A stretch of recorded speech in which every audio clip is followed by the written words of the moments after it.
On November 1st, 1755, Lisbon was one of the wealthiest cities in the entire world. It was filled with gold, spices, and treasures, brought back from the New World.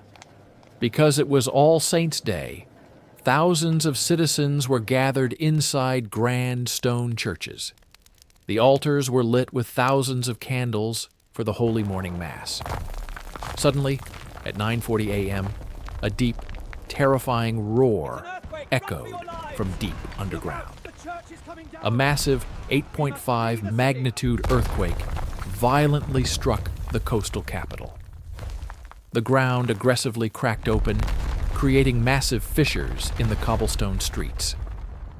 The heavy stone cathedrals collapsed instantly, crushing the worshippers trapped inside. Thick dust blotted out the sun, turning the bright morning into pitch-black night. Panicked survivors dug themselves out and rushed toward the open waterfront for safety.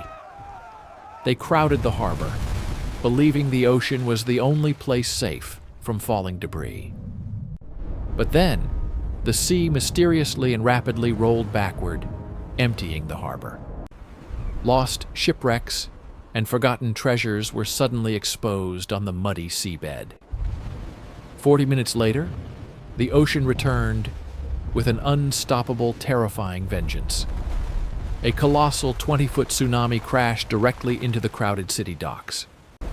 The roaring, dark water swallowed the survivors and smashed heavy wooden ships into buildings.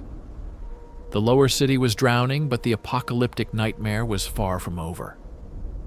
Inside the ruined churches, thousands of fallen candles ignited the dry wooden debris. Fueled by strong winds, a massive firestorm erupted across the shattered capital. For 5 agonizing days, an inferno consumed whatever the earthquake and tsunami had left behind. The heat was so intense that the city's air became completely unbreathable. Over 40,000 people perished in what felt like the end of the world. The richest city in Europe was reduced to nothing but smoking ashes and mud.